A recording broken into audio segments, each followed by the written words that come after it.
I'm happy if we have time to do the fever part quickly. And then I'm hoping that we can get through some practice questions as well, because I think, at least you have an idea, given the time we have.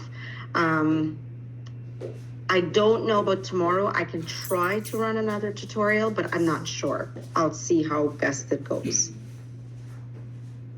So a couple of things about inflammation.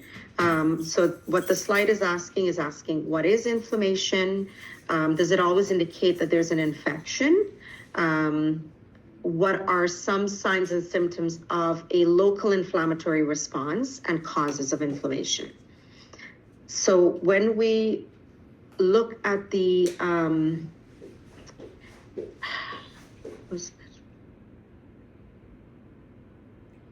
don't know, do I have everyone's consent to record? Yes. Yes. Yes. Yes. Yes. Okay. So when we look at the inflammatory response, what is inflammation? What do you guys understand inflammation to mean? As a normal defense mechanism. It is a defense mechanism, absolutely. So it is a defense mechanism. Gut swelling, Daniela, is indicating there is a sign and symptom, but definitely it is a defense mechanism. The thing about inflammation is it will defend you against anything that is perceived to be potentially harmful to the body. So it doesn't matter if it's heat, doesn't matter if it's chemical, it doesn't matter if it's an injury, an infection, it would always mount an inflammatory response. With infection equals microbes. And so this is why I said they go really hand in hand for the most part. When you kind of understand clinical manifestations, it's all similar to infection. The only difference is infection, there are microbes. Microbes in some capacity. Either we're talking viruses, bacteria, fungi, something. So there is a microbe. Inflammation, if there is an inflammatory response, doesn't necessarily mean that a microbe is present.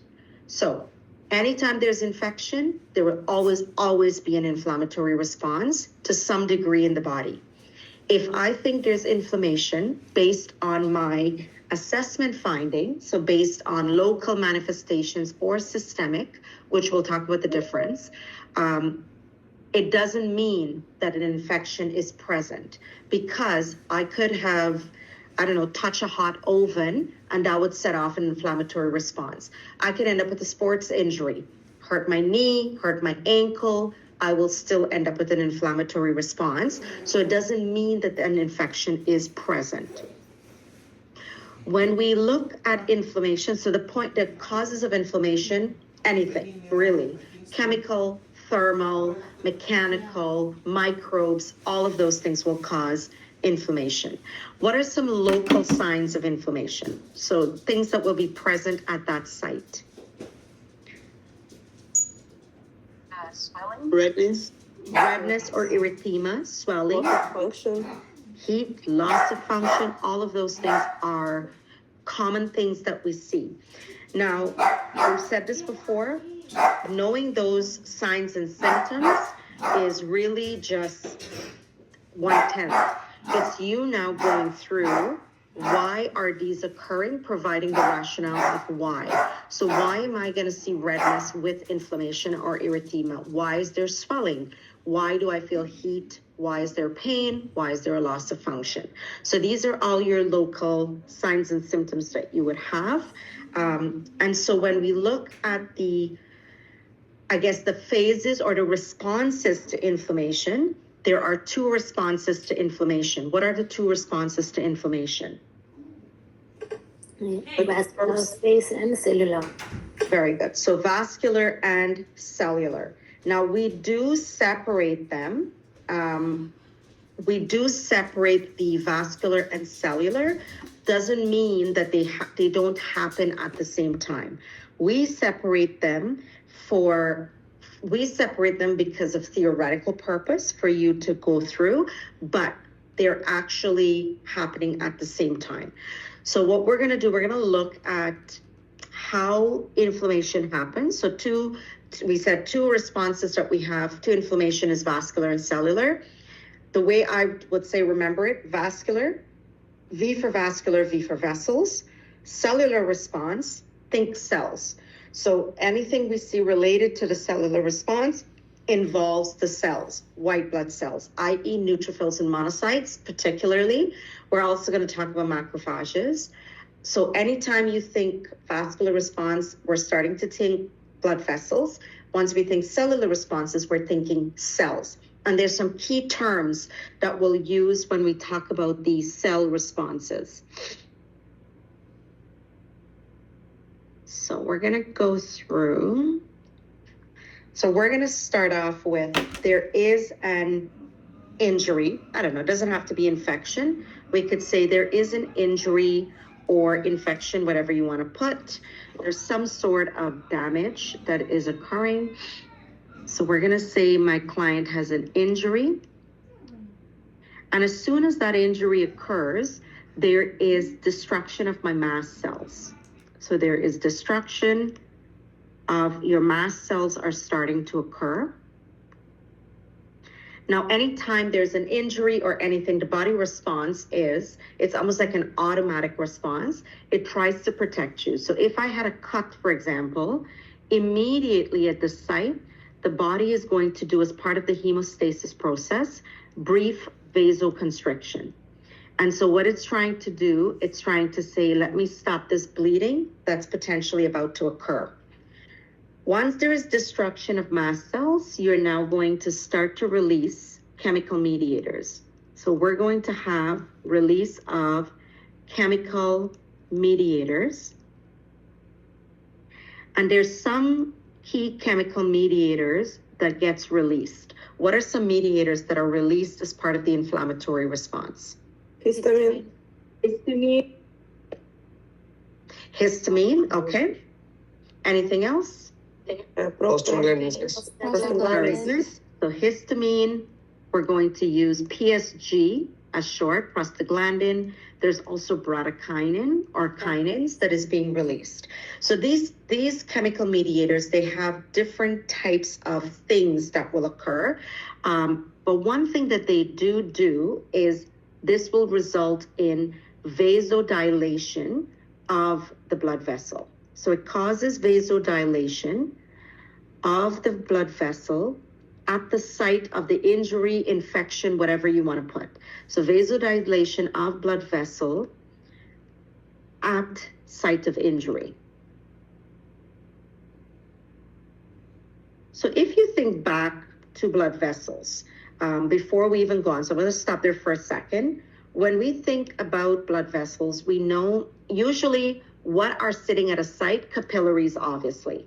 So we know that how these capillaries are situated, they're made up of a very thin epithelium, but the cells are very close together. Okay, so things are very close together, but things can pass in, things can enter the capillary. Now, what are some sorts of things that can leave and enter? Monocytes. So monocytes can leave, red blood cells or monocytes. What else can go into and out of that capillary? Fluid. Neutrophils. Neutrophils, okay. What else can go? Albumin. Macrophages. Albumin cannot go. So Blue albumin is too large. So water, fluids, absolutely. Electrolytes, all of those things can pass.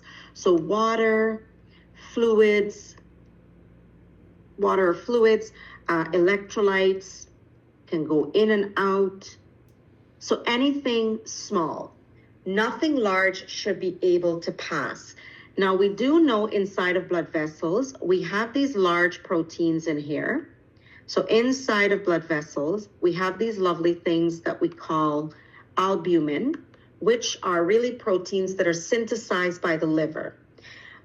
They should not leave the blood vessel to go to the outside, but what is the purpose of the albumin? What do they normally do? Bind to the drug. So they bind to the drug and they help for drug transportation. But what else? Let's say we don't take any drugs. So let's say most of you in this room do not take any medications, you're otherwise healthy, you still have albumin, and it really does carry out an important purpose in the body. To maintain keep the the pressure. fluid To inside maintain the the- oncotic pressure. So it maintains intravascular blood volume, absolutely. So anytime we think, or osmotic pressure. So when we think about it, you're going to start to think about albumin as your sponge. Sponge attracts water. So when I have albumin in the intravascular, it means that blood stays in here, plasma stays in here. So anytime we think about albumin, it helps to maintain intravascular volume. So it maintains your blood pressure, it maintains things in here. Now, going back to this slide, we said these lovely chemical mediators are going to cause vasodilation of the blood vessel at that site of injury. When we vasodilate, though, something important happens. So I'm shifting this capillary from this size to now my capillary becomes this size, really big. What does that mean is my cells are also going to be moving apart. What happens to the opening between cell to cell? Become larger. Become larger. And if they become larger, what does that mean then? What am I at risk for? Redness. Everything going. Things moving out. Yes. Exactly. So things are now going to start to move out that should not move out. Things will start to leave that capillary that on any given situation should not leave. So we know that water is going to leave. That's normally leaving. So water goes out. Unfortunately, because we're now wide, more water is starting to leave. But this albumin that was once inside here are now leaving, and it's going into the interstitial space.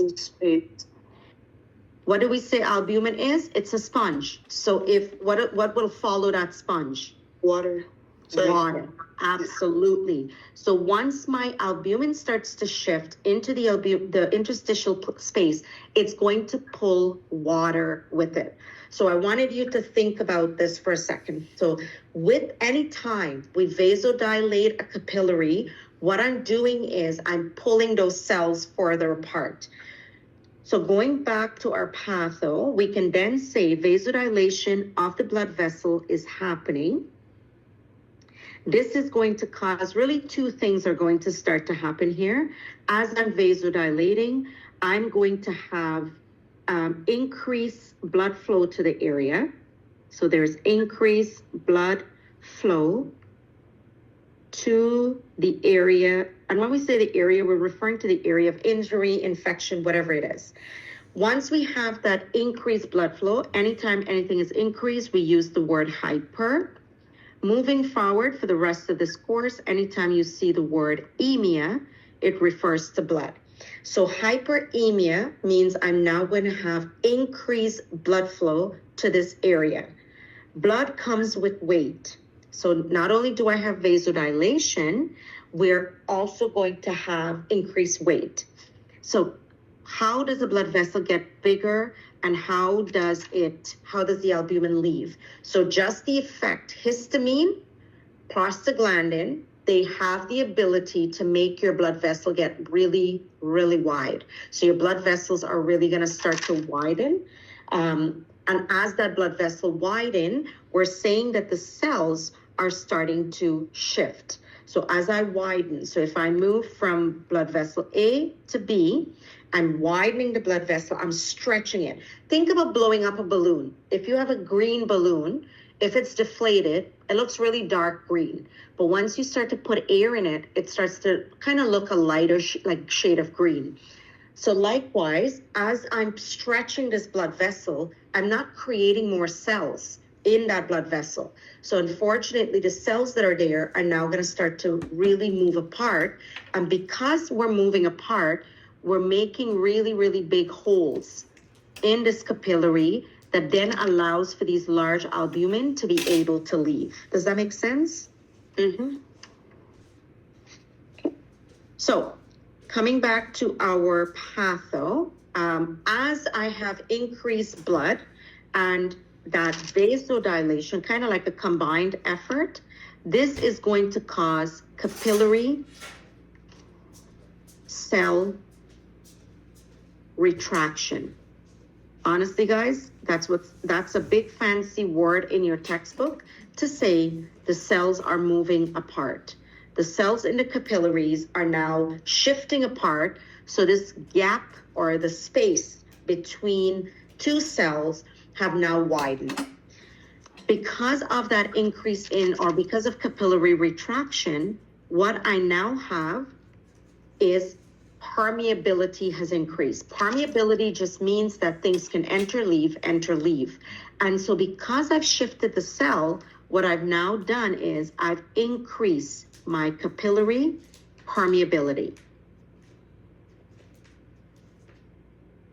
Is everyone okay up until this point? Are we all good so far? Any question, any clarification up to this point? Okay. Once the capillary, I don't have a question. I just I'm a bit confused. Can you repeat the steps of like what happens when there's like an injury? at the top, Mm-hmm. yes. So after an Thank you. injury, we're saying that there is always brief vasoconstriction, and that's almost like part of the blood clotting cycle, where as soon as you get a cut, your body will go, whoop, let me vasoconstrict to stop blood loss.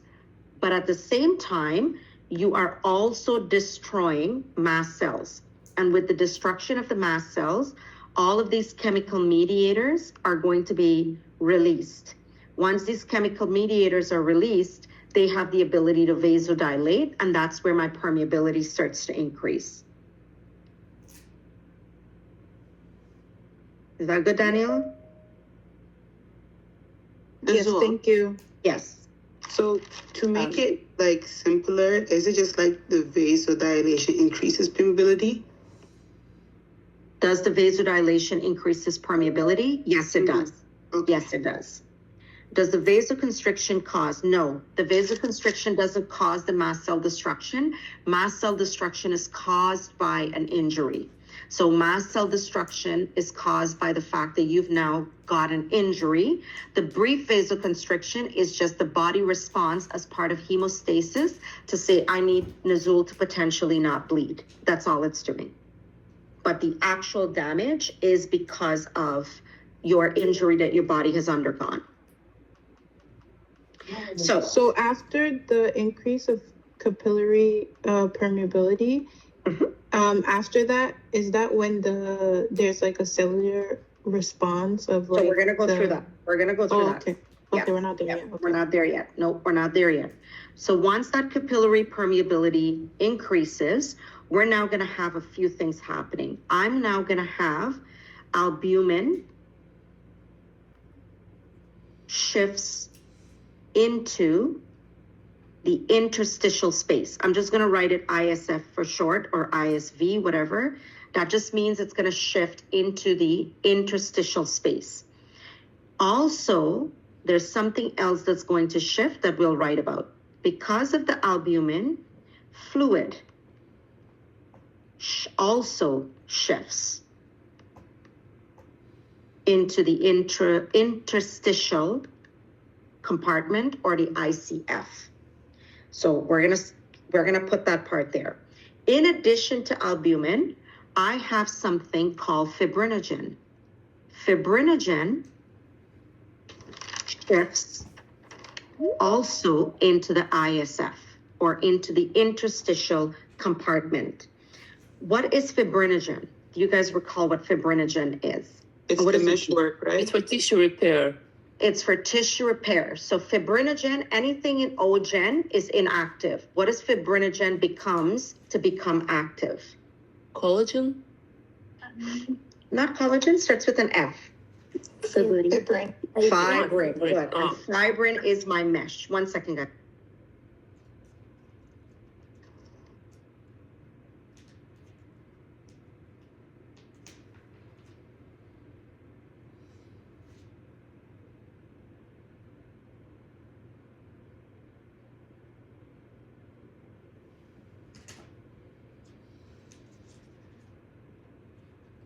Sorry about that. So fibrin is your mesh. That is your mesh. So think about you're going out. What does a mesh do? What does a net do? They trap things. Fibrinogen becomes fibrin. Fibrin is now going to trap or localize the area of injury. So we have a big area of injury. My fibrinogen is going to leave my blood vessel. It's going to go into the interstitial. Yep, interstitial space. Sorry to interrupt. Yep, becoming fibrin, and the fibrin is the one that's now going to trap or put a net around that area and kind of localize it. Yep, go ahead, Linda. So my question, I'm just trying to understand. So the fibrinogen is happening the same time as the albumin is 100%. shifting into the ISM at the same time as fluids is also shifting into the 100%. ISM. Yes. Okay, all right. So you're going to have a few things. You're going to have fluid shifting into the interstitial or ISF. You're going to have fibrinogen shifting. You're having albumin shifting.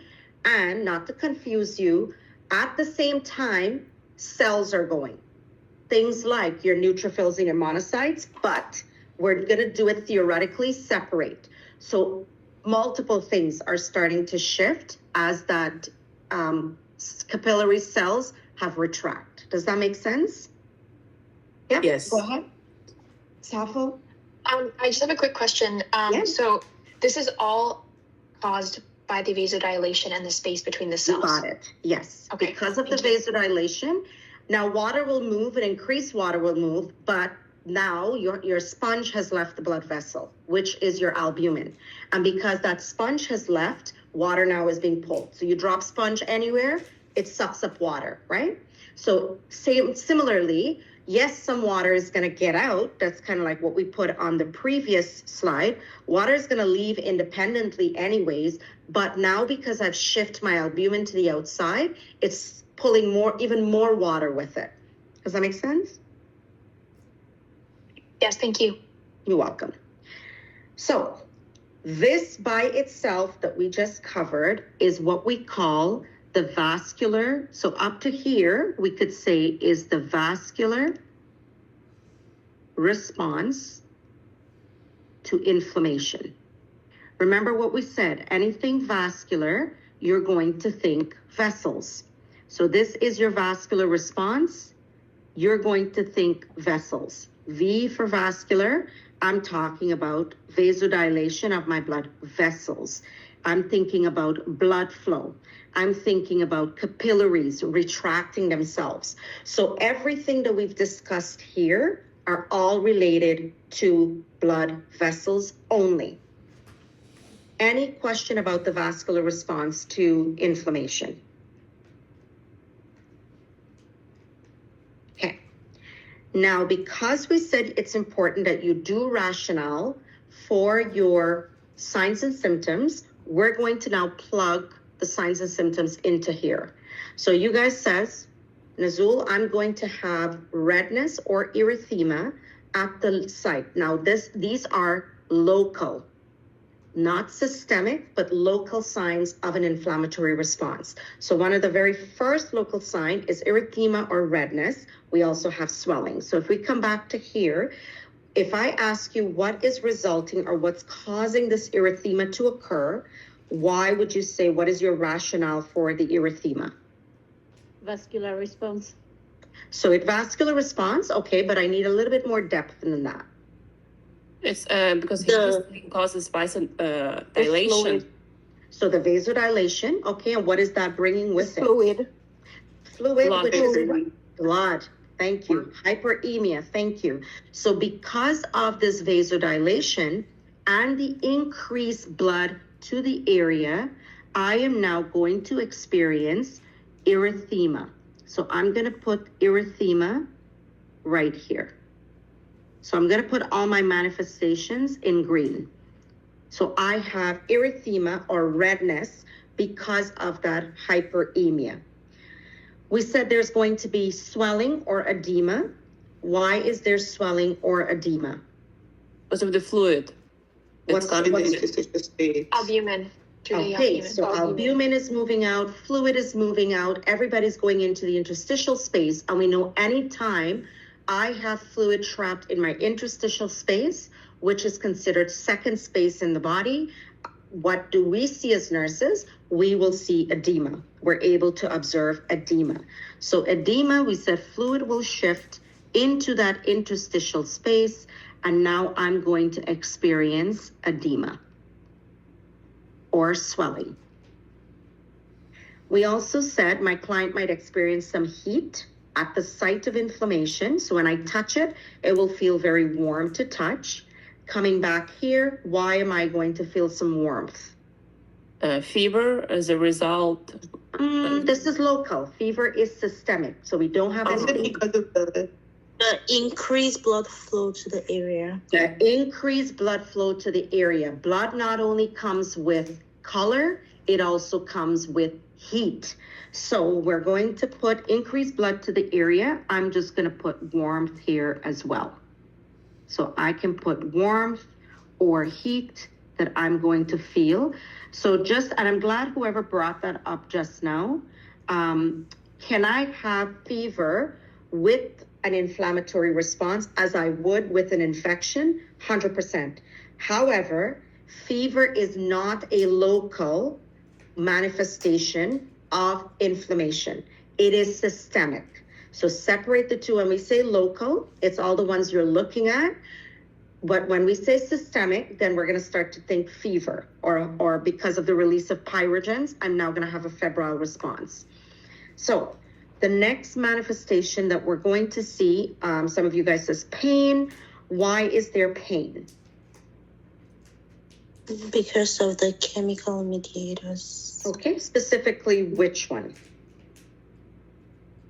Prostaglandins?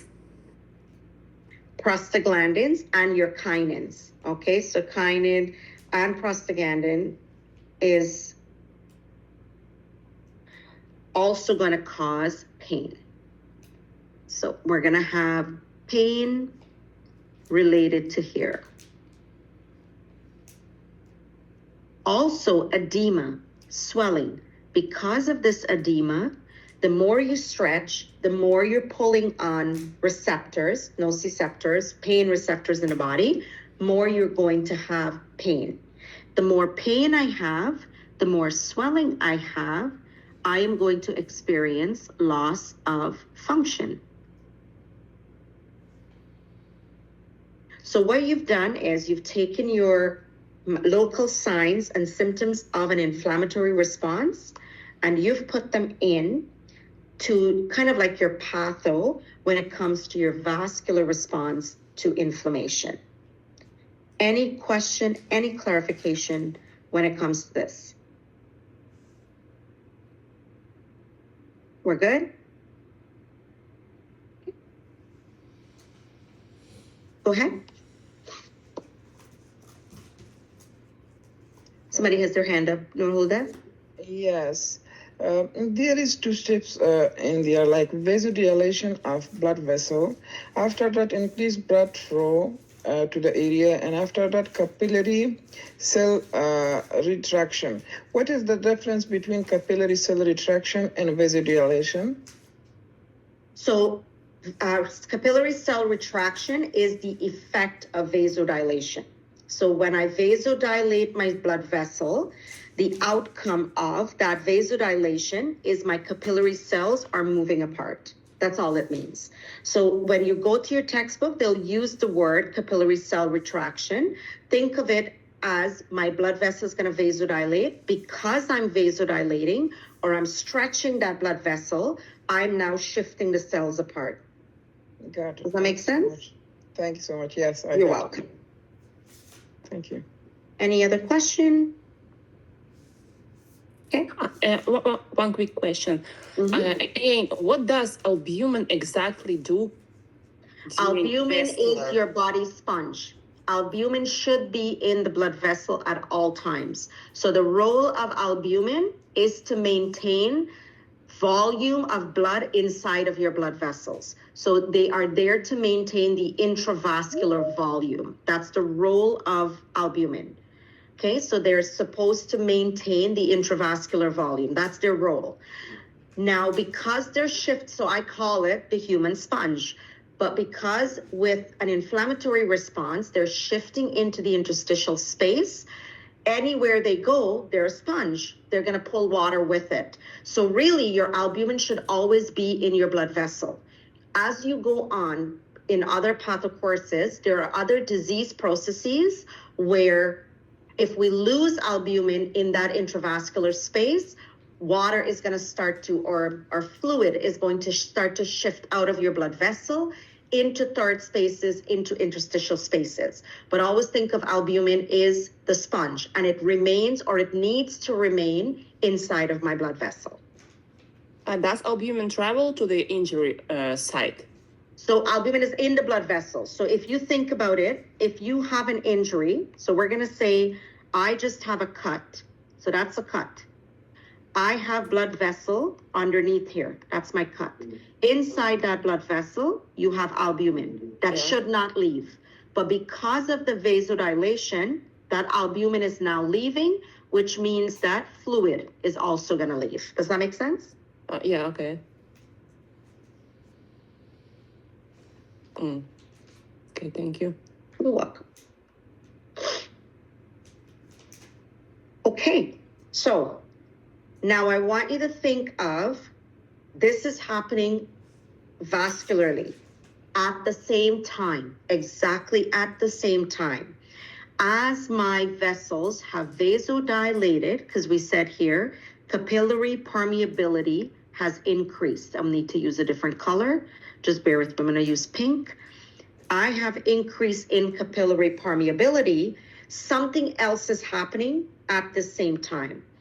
As I have this destruction of mast cells and release of chemical mediators, I'm going to create another slide. At the same time, something else is happening. So at the same time, I'm now going to have, so I'm going to say injury, destruction of mast cells,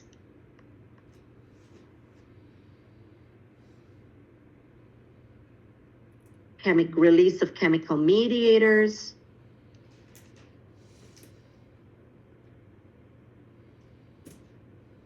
but now here is where we're now going to have something else. So this is happening identically the same thing. We can even include in here brief vasoconstriction.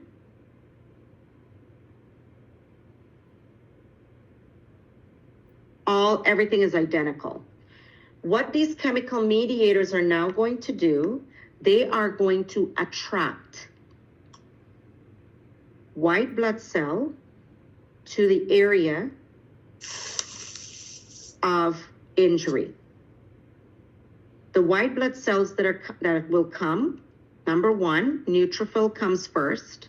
So neutrophil will come first, followed by monocytes, which come after. So they come second. That attraction of white blood cell to the area by those chemical mediators, we call them a chemical taxi.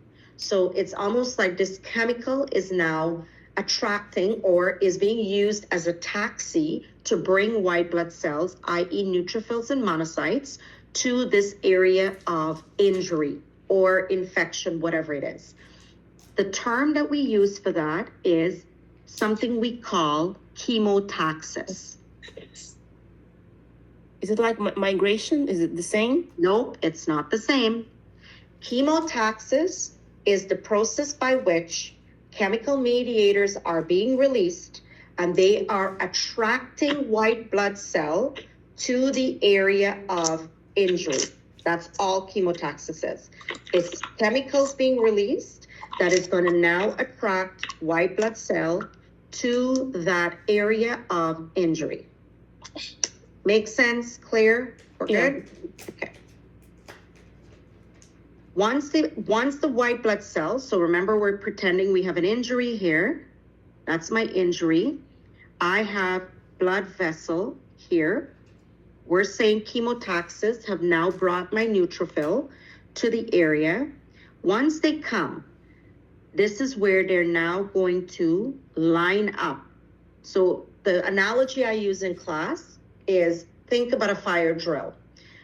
When a fire drill goes off, you start to pack up your bags. Everybody's now going to start to get ready to leave. You're not pushing, you're not shoving. You're going to start to line up to try to get out of the classroom.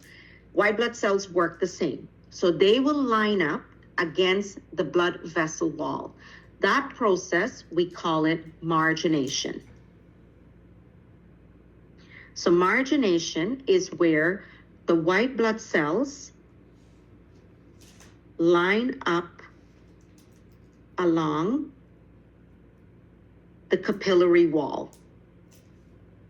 And just like we do, what do we do once we line up? We prepare to leave.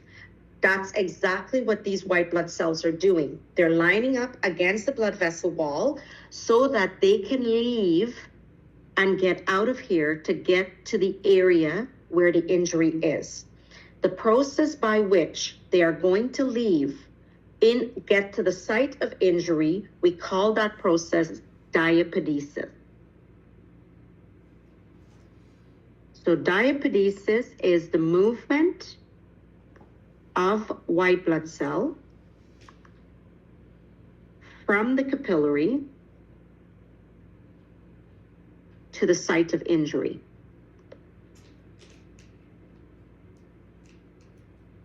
Everything you've looked at here is what we refer to as the cellular response.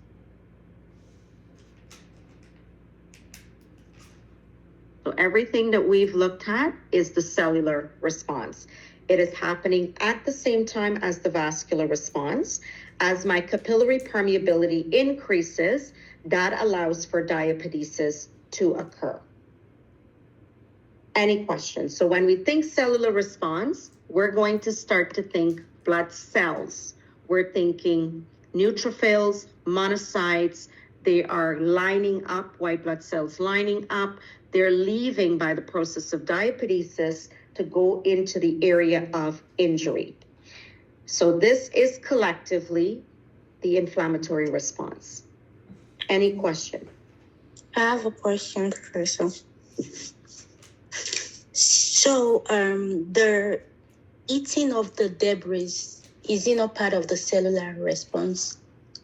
It will. It is part of the cellular response. We're not there yet, but we're going to get there. Okay. I have a quick question. So is it the margination that stimulates the diapedesis, or is there something else that stimulates the diapedesis, like the release of So the white blood cells? The diapedesis would occur because you've now, so chemical mediators is one that is telling you there are injury, I need help to that site. The fact that you've had vasodilation or increase in capillary permeability as a result of that cellular response allows room for those white blood cells to then exit the blood vessel. Thank you. You make sense? Yes, thank you. Perfect. Okay. So the question was, who eats? Who clean up? So once we have our vascular and cellular response, they're happening exactly at the same time. Once this occurs, it means that at the site where I have my injury, I now have all sorts of, remember I had a cut here, so I have dead cells. As the white blood cells come, they're also going to be starting to die. So I'm going to have a lot of gunk, guys, a lot of debris, a lot of dead stuff that I have there sitting at that site. I am not able to start the healing process until I clean up. The human vacuum is a macrophage. The human vacuum is there to clean up, and it's going to prepare that site for healing. Monocytes, when they leave by diapedesis, and they get into the interstitial compartment, they mature into what we call macrophages. So because of diapedesis, I can then add here, monocytes will mature into macrophages. And that macrophages, like we said, is the human vacuum. Macrophages will then engulf and clean debris. And the reason why it's engulfing and cleaning the debris, it's now preparing that site for whatever type of healing, whether it's healing by primary intention, secondary intention healing, or delayed primary intention or tertiary intention healing. Any question? Are we good with the inflammatory response? I have a question, sorry. Mhm. I'm confused a bit.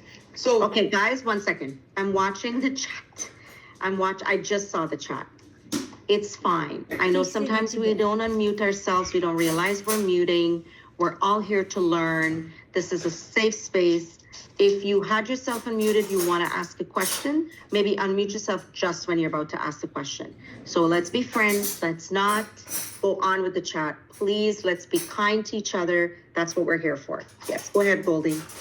I was saying for the macrophages, is it the same as phagocytosis or is it different? So macrophages is phagocytosis. They eat. Okay. So phagocytosis is really the work that it does where it eats or engulf. Okay. Thank you. You're welcome. All right. So this is really just the inflammatory response. Okay. So this is the vascular. This is cellular response to inflammation. So vascular, you have to think of words like capillary retraction, increased capillary permeability, think about fibrinogen, fluid shifting. When we go to cellular, you should know the words like chemotaxis, margination, diapedesis, okay? Are we feeling okay with inflammatory responses? Yes. Perfect. So when it comes to the drugs, when it comes to medication, there are really 3 classification of medications that were included for you to review for when it comes to inflammation, not infection. So for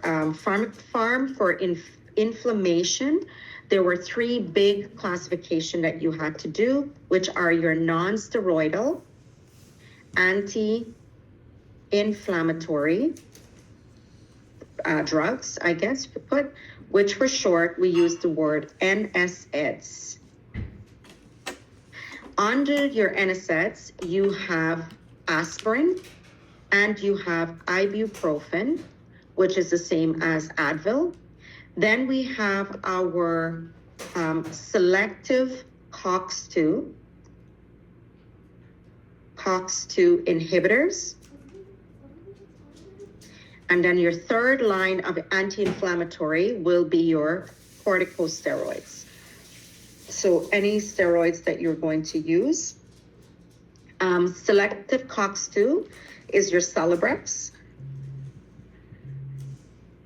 And then your corticosteroids, I think we gave you prednisone as your quote unquote prototype, but you could have multiple other types of corticosteroids. There's methylprednisolone, or Solimedrol, Solicortef. Really, it's the same. Doesn't really matter. So when we look at the mechanism of action, let's say for our NSAIDs, when we put NSAIDs, the first thing we're going to say that just the mechanism of action of these guys, they block COX-1 and COX-2. So these drugs do both. When we look at our selective, it tells you there. These drugs are selectively only blocking COX-2, but. I will preface that with saying that selective COX-2, unfortunately, depending on the dosing, depending on what you have, can also sometimes affect your COX-1. And we'll talk about that in a minute. But primarily, they are selective COX-2 inhibitors. Corticosteroids such as prednisone, I'm going to just put here, think endogenous cortisol. So from week 1, we talked about cortisol in the stress response, things that it does. It reduces inflammation or immune response. It promotes gluconeogenesis, causing increase in blood sugar. It promotes protein catabolism, which would also increase my blood sugar. It has anti-insulin properties. So the things that your body cortisol will do is exactly what these steroids are doing. They're only now their synthetic form. That's all it is. It's synthetic cortisol that was made by a pharmaceutical company. So when we look at non-steroidal or NSAIDs for treating, I would also want to put, well, I'll put it in afterwards. Let's look at how the drug works. So when I put my NSAIDs, we said it is blocking both COX-1 and COX-2. COX-1, cyclooxygenase 1, which really, it'll be just COX-1. You don't need to know the long format. COX-1, always present in the body, and it is there for protective functions. So it provides protective functions in the body. COX-2 exists with inflammation. So anytime my body is subjected to some injury, some infection, and there's an onset of an inflammatory response, I will then have COX-2 being released in the body. So COX-1 is always there, it's always present, and it's going to protect me. What are some protective functions of COX-1?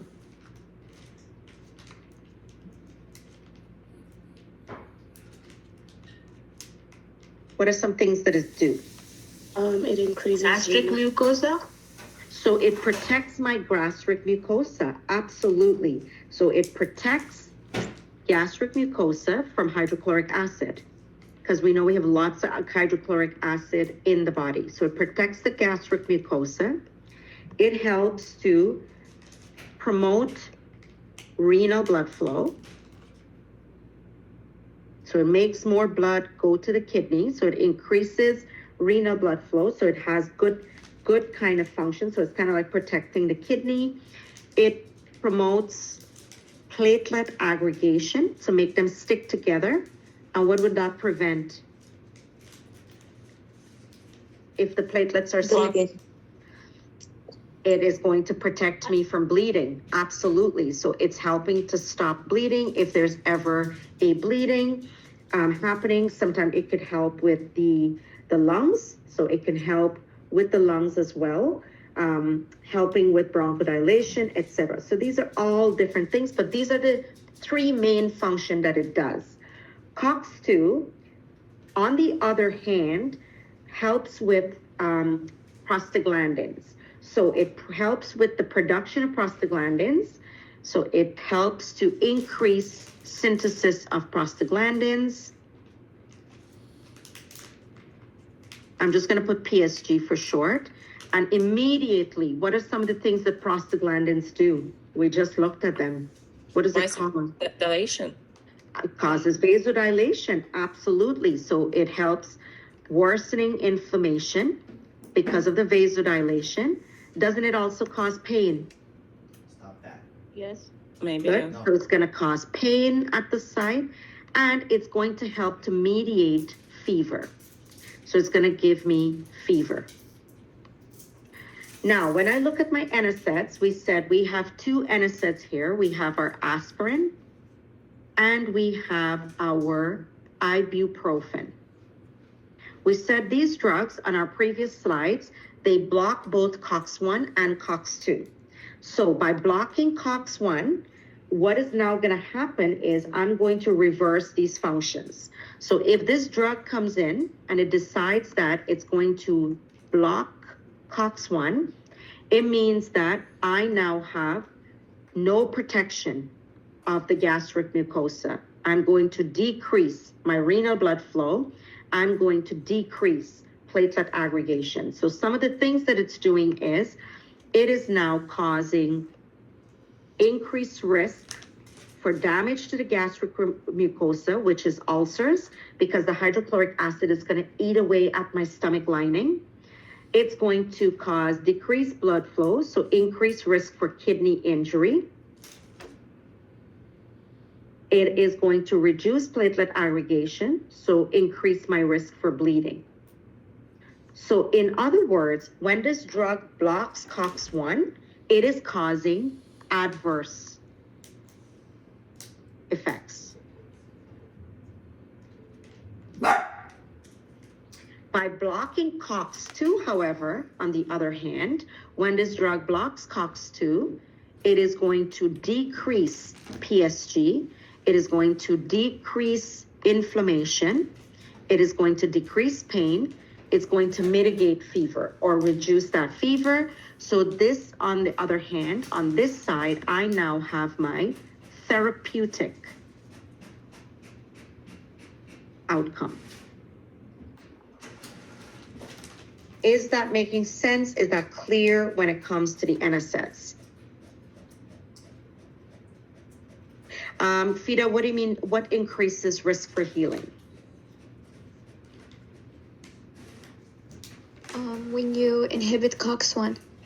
When you inhibit COX-1, it doesn't decrease time for healing, but what it does is it reduces protection in your stomach lining. Because remember, COX-1 protects your stomach from hydrochloric acid. Normally, that's what it does in all of us. It helps with renal blood flow. It helps my platelet to stick together. But when we block COX-1, I now have the protection for my stomach lining is gone. So my stomach will the hydrochloric acid is going to eat away at my stomach, causing ulceration. Renal blood flow is going to be decreased, so it increases the risk for kidney injury, and my platelet is not going to kind of stick together anymore, so I'm at risk for bleeding. But what the drug also does at the same time is it blocks COX-2, and by doing that, that's where it's going to reduce that inflammation. It's going to reduce inflammation and hopefully help me heal better. So it's not the COX-1, but rather the COX-2. Does that clarify things for you? Yes. I have a quick question. Mm-hmm. So whenever we have an inflammation, do we always have to take NSAIDs? So good question. When I have an inflammation, do I always have to take NSAIDs? Most often, yes. We do recommend clients take some sort of anti-inflammatory. Doesn't have to be NSAIDs. So once you get into week 6, you'll see somebody, for example, with asthma. Asthma means there's inflammation in the airway. And you're probably some of you guys right now that has asthma. And so one of the things that your physician might prescribe for you is not NSAIDs, but rather corticosteroids. So they might prescribe things like prednisone. So my point is, not every inflammation you will be requiring NSAIDs, but you probably would need some sort of anti-inflammatory. That's what I would say. Okay, thank you. You're welcome. So, only thing I want to put out here, especially for those of you guys that are in clinical, clinically, we do not use aspirin as our go-to for anti-inflammatories. Only in some very unique cases that we'll use aspirin as an anti-inflammatory. Our go-to is ibuprofen. And so you're probably asking, but I see tons of my clients on aspirin. The reason why those clients are on aspirin is technically for what we see here as the adverse. These clients are on aspirin because of the antiplatelet property of aspirin. So now we're taking aspirin and we're using it clinically really for what we see here as an adverse effect. So anybody that has hypertension, high cholesterol, they're a diabetic, they're at risk for stroke and heart disease, we say take a baby aspirin daily, 81 milligram, because we want you to take it to reduce the formation of clots for antiplatelet property. So when you go into clinical and you see your clients on aspirin, more than likely they're taking that aspirin for its antiplatelet property, not as an anti-inflammatory. So it is like risking getting the adverse effects to get the correct. So most of you know one of the biggest used NSAID out there is obviously ibuprofen. And so one of the things that we say to clients, especially if they have high blood pressure and they're at risk of kidney damage, watch how much ibuprofen you're taking. So if you have high blood pressure and we always say monitor your ibuprofen use, because again, it affects COX-1 and it's going to affect the kidney, while hypertension in itself has impact on renal function. Okay. Any question about this? So these are your adverse effects. These are your therapeutic. Your selective COX-2, honestly, it does the same, except most of it is working on the COX-2. Now, in saying that, drugs like Celebrex can, obviously, it does and it can affect your gastric mucosa. It could still have effects on the renal blood flow, especially if you're taking it for a long period of time, you're taking it in high doses. So we always say to any client that is prescribed Celebrex or Celecoxib, please make sure that you're consuming food before you take this medication. Make sure that you don't take it without food, because again, it is quite hard on the stomach. It can cause ulceration, it can cause all those things in the stomach, but it's primarily COX-2. If you ask which one is used more clinically, definitely ibuprofen. Ibuprofen is used most often clinically than any of one of your anti-inflammatories. Any other question? I'm a bit confused between the main difference between aspirin and ibuprofen. No, that's okay. They do the same. They do the same, Angelica. They do exactly the same. But what I'm saying to you, so back in the day, patients were using aspirin to treat fever. Unfortunately, it caused Reye's syndrome in children, which is deadly, caused lots of deaths in children before they start to realize that aspirin causes Reye's syndrome. So now, if you ask me, Nazul, can aspirin reduce fever? Yes, it can, because it's blocking COX-2. Does it reduce inflammation? Yes, it does.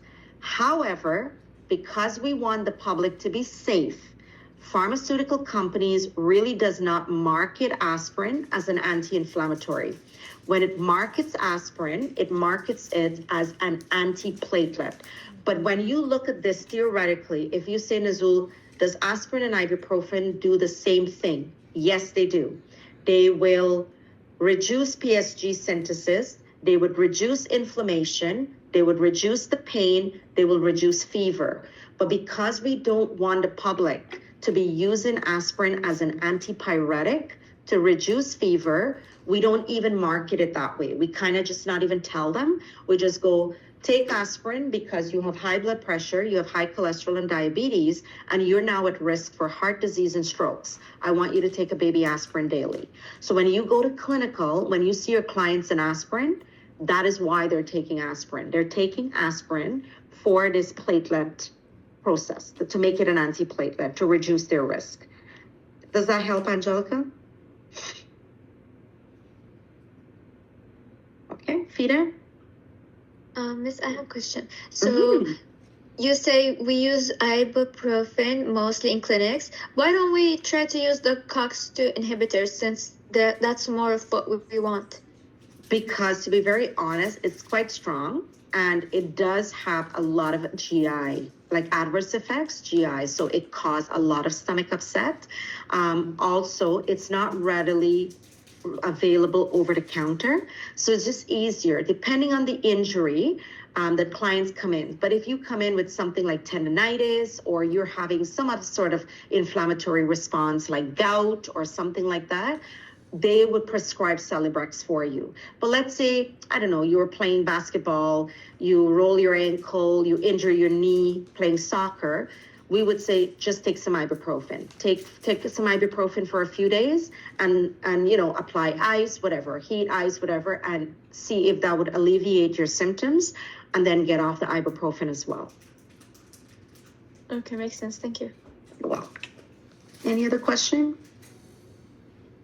All right, so let's see how corticosteroids corticosteroids is just like cortisol. So a couple of things that it will do, mechanism of action, it reduces immune and inflammatory responses. So it helps to reduce the inflammation. However, what are some adverse effects? And honestly, guys, if you remember cortisol from week 1, you'll know. So it promotes gluconeogenesis and protein catabolism. So it increases blood glucose levels. So some of you, maybe this semester, mostly maybe in a hospital setting, if you have a client that are on high doses of steroids, the physician might say, can you please check the blood sugar maybe twice a day, especially if the client is a diabetic.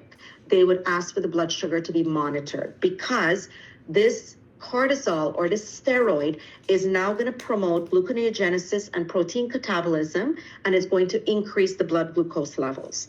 It helps to mask infections, especially for clients that is on steroids for a long period of time. So patients with lupus, anyone with autoimmune diseases that is taking steroid, organ transplant recipients, if they're taking any sort of anti-inflammatory or steroids for a long period of time, especially, it will mask an infection. So these are things that really you would see as an adverse effect. So I'll put in bracket, these are adverse effects that you would see with your steroids, okay?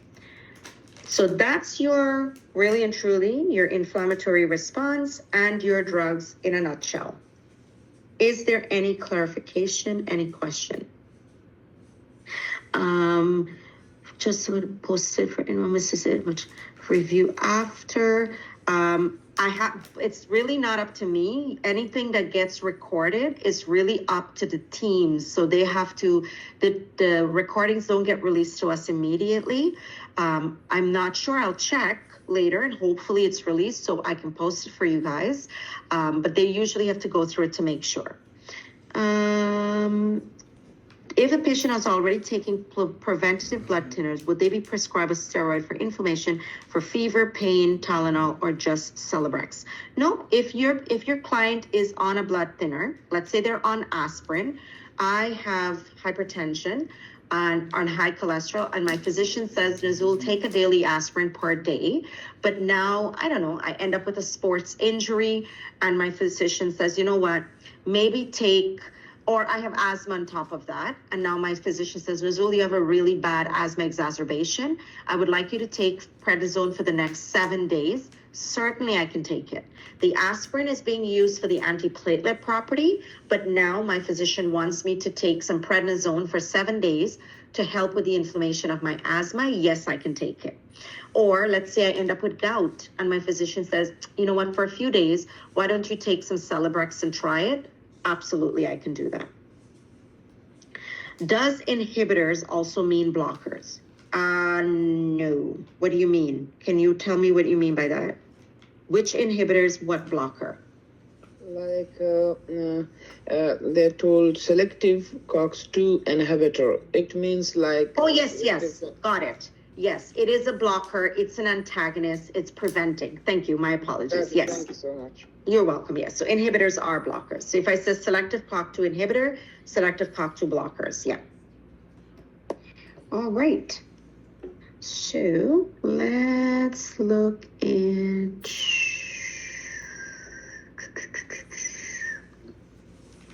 that one. All right. Is everyone okay with fever? Are you guys feeling okay with fever? Is that okay? We do stress after this since we have, so what we could do is, we could do some questions. Would that help if we do some multiple choice questions with it? Yes. Okay. Yes. Okay. So is everybody feeling okay with fever?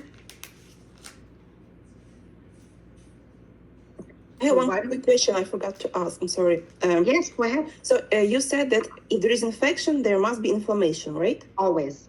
Yes. So, for example, if a patient or whoever has, for example, infection, STI, sexually Yes, transmitted yes, disease. yes, Do we yes. always have like inflammation? And if we do, Yes. when does this happen? Yes. Yes, so you might see some signs depending on the STI. So let's say they have, I don't know, gonorrhea, chlamydia. Let's say Yeah. something like, let's say syphilis. So they have syphilis, for example. They're going to have rash and vesicles in the private area.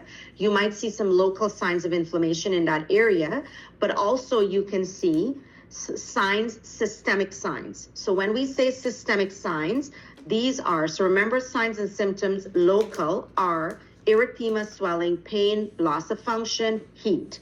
Now, if I say systemic, fever, leukocytosis, which means that there's an increase in white blood cell, makes sense, right, guys?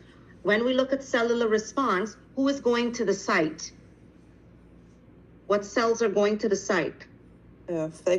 White blood cells. White blood cells, absolutely. So neutrophils, monocytes. So when we do the blood work for these guys, if they're in an acute inflammatory response, I am going to see increase in neutrophils, increase in monocytes when I do the blood work. ESR stands for erythrocyte sedimentation rate. This is a non-specific test. And like I mentioned to my class, during COVID in 2020, we had no testing to rule out COVID. But we had flu testing. We can test for influenza. So if we did the influenza, it came back negative. We were suspicious that maybe COVID. What we ran in the hospital were ESRs. And all it tells us, and you might look at it as really, it looks like a waste test in my opinion. And it might be true. Really what it tells you, there's an inflammation in the body. But if you say, Nazul, where is this inflammation coming from? Do the client have a urinary tract infection? Do they have an STI? Do they have a pneumonia? We can't really tell you. But all we know that, so it's very non-specific. It does indicate there is an inflammation or infection of some sort in the body. There's an inflammatory response, but I cannot tell you the source. CRP, C-reactive protein, very similar, like ESR. Non-specific indicates an inflammatory response, does not tell you the site or the location. If I want, and I saw somebody put a message in there, sure, we could do critical thinking question before we go over to fever. That's a possibility too. But one second. So if I want to know specifically though, where is Nazul's inflammation or her infection, we are able to run these things that we call isoenzymes. Okay, so isoenzymes, do I have it here? No. So isoenzymes are more specific tests. So isoenzymes are specific. What do I mean by that? Let's say, for example, I think you have hepatitis, inflammation of your liver. I am going to do some liver function tests, LFTs for short. What tests would I do? I'll measure your ALP, your AST, etc.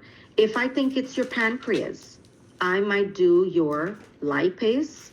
I might check your amylase level. So my point is, if I think it's your heart muscle, something is wrong with your heart muscle, there are specific tests that we could run. One of those tests, we call it a troponin. So if I see troponin goes up, something just happened with this person's myocardium. So isoenzymes are, I didn't mean to do that. Isoenzymes are specific tests. They run specific, whereas things like ESR, CRP are very non-specific. They're more generalized. They do not allow for clear-cut responses. Does that make sense? Yes. So everything here, guys, so fever, leukocytosis, malaise, I feel so sick today, I don't feel very well. Those are all systemic signs of an inflammation or infection. Heat, warmth, or erythema, swelling, all of those things are local. All right. Which of the following best explains the pathophysiological rationale for pain during an inflammation? So with your select all that applies, I don't know, bring a highlighter, bring a red pen, whatever you want to do. So a couple of things that I would underline is they're asking for pain, rationale for pain during an inflammatory response. It says select all that applies. So release of histamine at the site of inflammation, increase. So if I were you, this is what I recommend. When you see questions like this, cut it. Cover it with your hand before you even read the responses. So don't even read the response, remove the responses. Now you're gonna ask yourself, if I were to ask you guys now, please tell me, based on what we went through on this slide over here, what are some of the things that causes pain during an inflammatory response? So you're gonna write it out on your paper. They're asking me for pain. What are some things that... Prostaglandins? Very good. Okay, so prostaglandins, so release of PSG and kinins, I could put there. Anything else? Histamine. Histamine doesn't really cause pain. It mostly causes vasodilation. Edema. Swelling. Okay, so the swelling is going to cause stretch on my pain receptors and it's going to cause me pain. So you've already written that out on your paper. You've already done that part. Now you're going to uncover your answer. So release of histamine. Do we like that answer or no? No. No.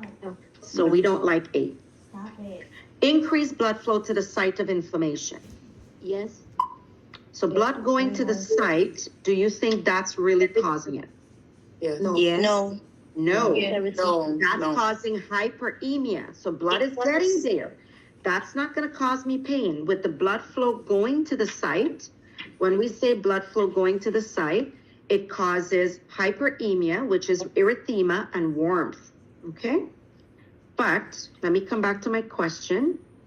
So we're not kind of liking this. Release of PSG and kinins at the site. Yes. Yes. Yeah. Migration of neutrophils and monocyte to the site of inflammation. Is that causing me No. really pain? No. No. Fluid is shifting from the intravascular to the interstitial compartment. Yes. Yes. Yes.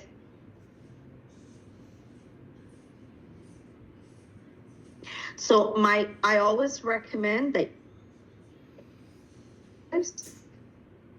hand, like kind of lift them up and then review them.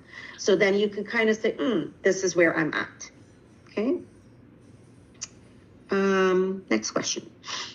A client was prescribed prednisone to treat his inflammatory disease. Which of the following would you monitor the client for that applies? So again, we're going to cut. And soon as I see prednisone, of anti-inflammatory under. Steroids? Steroid. Steroid. Okay, so this is a steroid. Question is now asking me is, what would I monitor from my client for? Think side effects of steroid. So what are some things that steroid does? Hypoglycemia. So it increases my blood glucose. Yeah. Does it increase my risk for infections? Yes. Increased risk Yes. for infections because it reduces my immune response. What about hypertension? It can potentially, because it does mediate. So we could put there, increase my blood pressure. Not a big effect, to be honest, but it certainly can, because it does help with the SNS response, or it increases the effects of the SNS response. Okay. Now I'm going to look at my responses because I've already written them out. Increase heart rate, yes or no? Did we write down increased heart rate? No. Yes. No. Nope, we did not write it down. We did not write it down. You're sticking to what you've written down. No, you did not. Bleeding tendencies. No. No. Risk for infections. Yes. Yes. Risk for gastric ulceration. No. Yes. Yes, it can. Yes, it Yes. can. From stress response, it does. So remember with stress, it causes stasis of GI motility, all of those stuff, and it can cause gastric ulceration. Increase my blood glucose. Yes. Yes. Yes. And that's it. That's simply it. That's how you answer your questions. Any clarification? We good? So we could do two things. I know that we're almost out of time. I did start like 10 minutes late, but we could do two things. We could quickly go over fever, or we could do multiple choice questions. What do you guys want to do? Multiple choice. Choice question. Multiple choice. Multiple choice. Multiple choice. Okay. Yeah. Let me just pause here for 1 second. I gotta log in. Just 1 second. This thing doesn't allow me to stop it. Just 1 second. I don't know if I can resume it though. No, I'd have to do it separate. All right.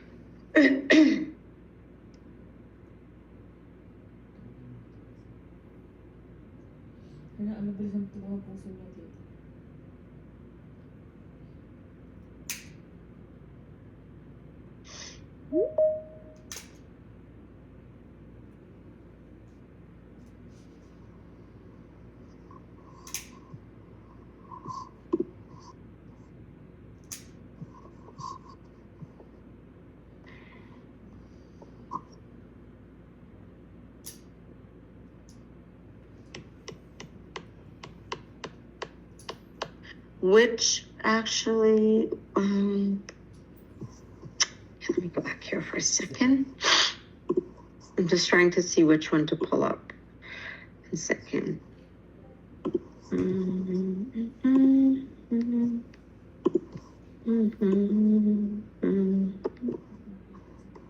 Just had it. Shoot.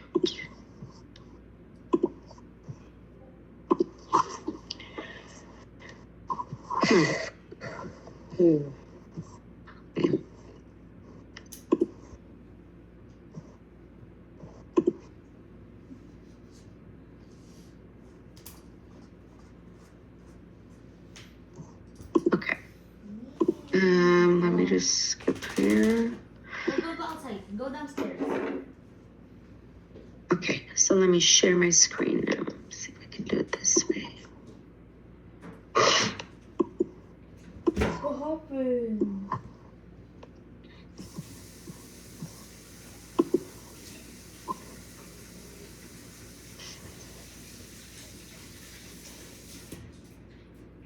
Can you see my screen? Yes. Yes. Perfect. All right, so Hans-Eile defined general adaptation syndrome concept, which is also known as what? So when you think of the Hans-Eile general adaptation syndrome, what comes to mind? Compensate. Fight or flight. Fight or flight. Good. Hans-Eile is always fight or flight. That's why we look from a patho perspective, the physiological response. Improved function of heart and brain during a stress response. What results? When I'm in a stress response, what helps me to improve my blood and brain function? Glycogenesis, bronchoconstriction, vasoconstriction in the skin and viscera, decrease in the basal metabolic rate. Vasoconstriction. Constriction in the skin. Visceral. So vasoconstriction in the skin and viscera, because if I'm vasoconstriction in those areas, it means that I'm sending more blood to essential areas such as the heart and the brain.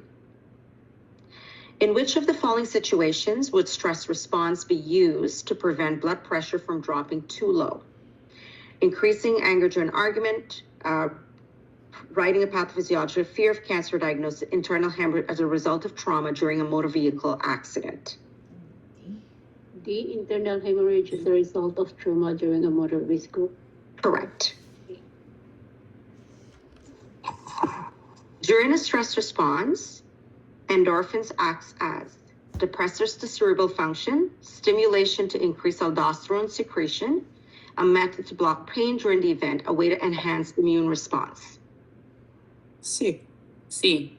Block pain. When did he start doing that? Oh. Severe prolonged stress may cause acute renal failure or stress ulcers. So severe prolonged stress may cause acute renal failure or stress ulcers to develop as a result of a deficit of glucose and oxygen in the body, prolonged vasoconstriction and ischemia, exhaustion of supply of hormones, the development of decompensated acidosis. B. Prolonged vasoconstriction and ischemia. So if I have prolonged vasoconstriction in the body, I am going to have acute renal failure or ulcers in the stomach because of the SNS response.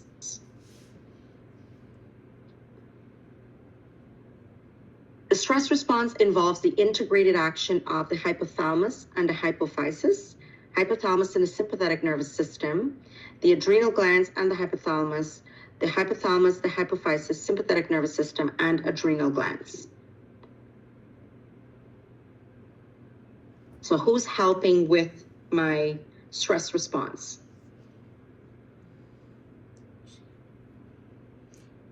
B. Adrenal glands. Hypothalamus and sympathetic. B. Everybody, exactly. So remember, you have your SNS, you have your adrenal cortex, you have your adrenal medulla, you have the hypothalamus. All of them are helping in that stress response. Possible complications from prolonged severe stress would have everything here except for one: hypertension, tension headache, diabetes mellitus, blindness. Tension headache. So blindness. So you will have a tension headache. You could because of all the sugar and all of the stuff that you're going to have, but not blindness. Quick question, but doesn't high blood sugar level increases your chances for what is this eye disease called? Glaucoma or? 100%. But so is, you could say hypertension can cause other. But when you think of stress, unless you are going to keep your blood sugar for that long period of time, a direct complication of stress response would not cause blindness. Okay.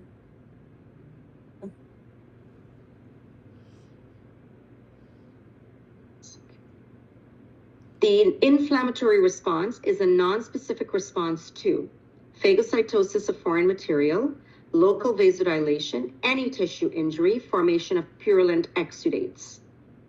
Any tissue injury? C. Any tissue. Any tissue injury, absolutely. It doesn't matter if it's bacterial, viral, whatever it is. A specific defense for the body would be phagocytosis, inflammation, having an intact skin, or sensitized T lymphocytes. Inflammation. C. Inflammation is non-specific. Skin. Synthesis T lymphocyte.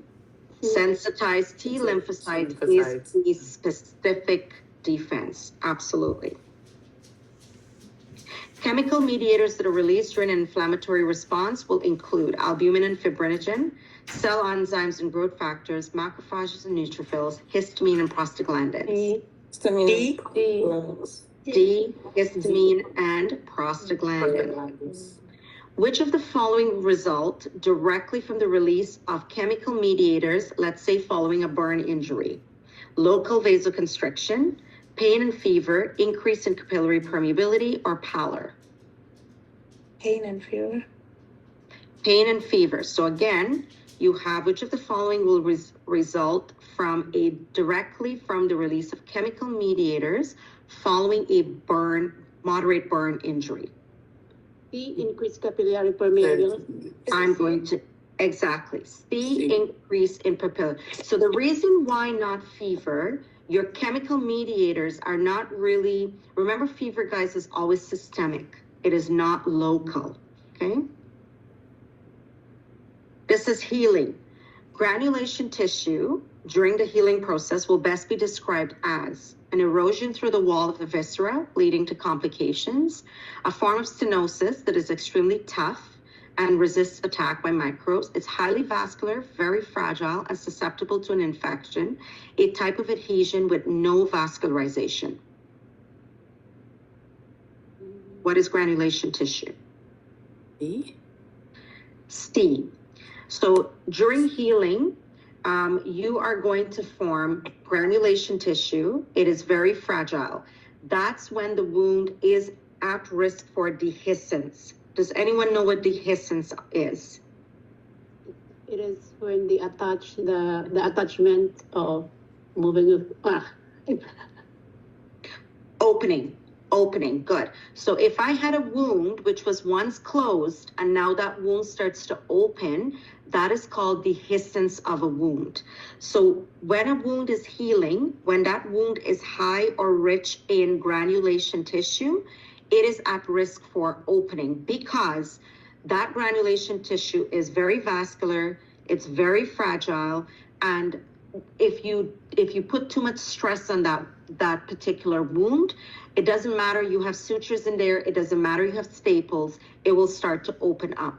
So think about women with C-section. If you've had a C-section when you deliver your baby, this is why we say don't take out the staples too soon, or even if you've had the staples removed, we encourage that you wear some sort of abdominal binder and do not lift anything heavier than your baby, right? Because again, we don't want you to put stress on the wound.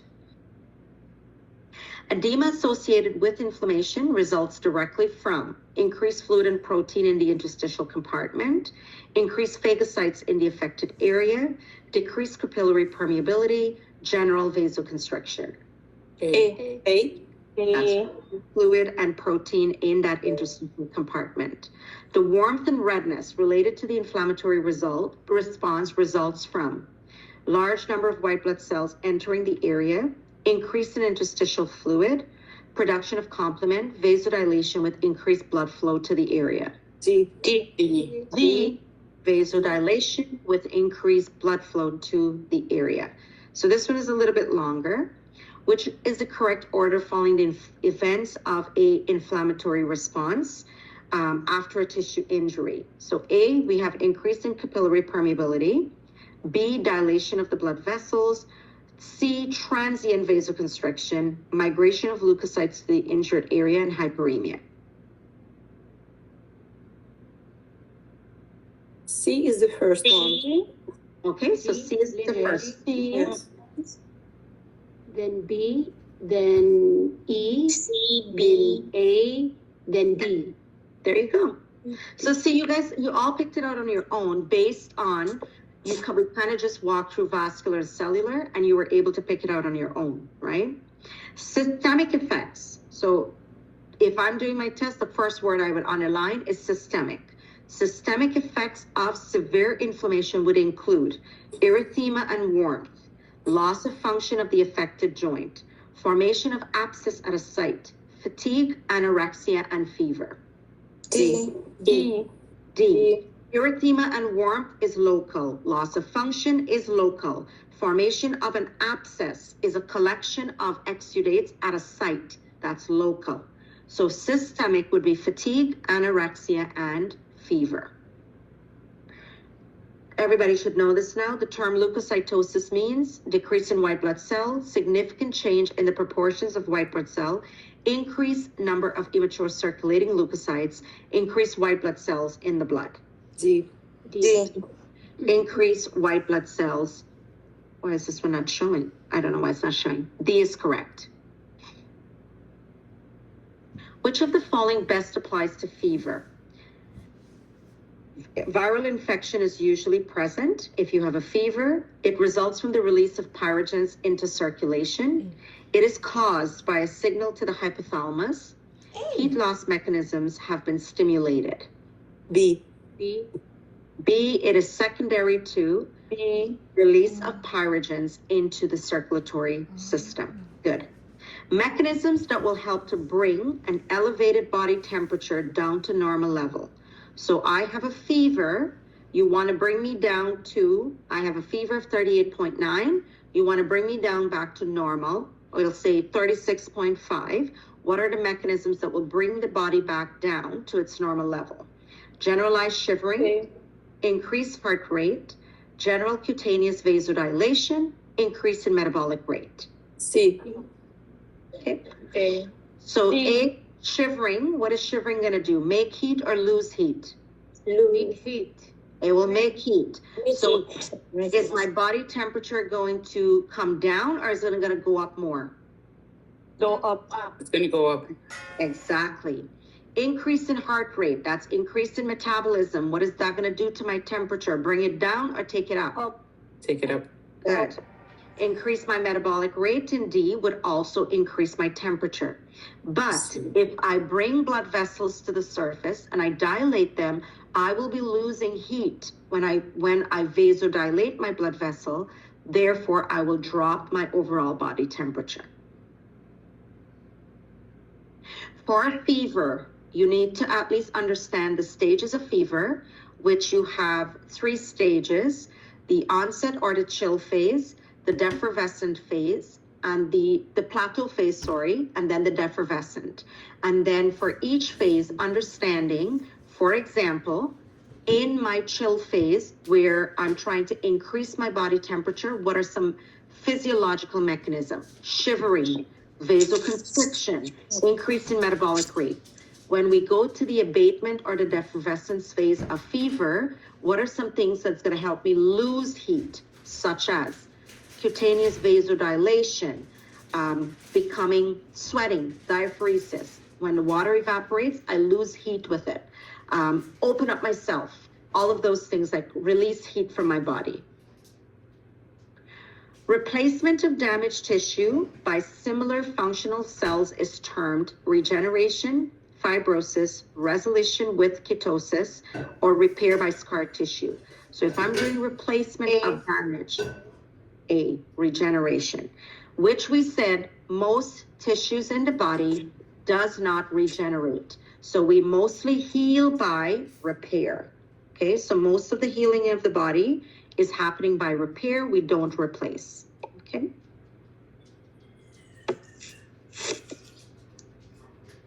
Scar tissue will consist primarily of granulation, epithelial, new capillaries with muscle fibers, collagen fibers. Collagen. Collagen fibers. Collagen fibers, good. Which of the following promotes rapid healing?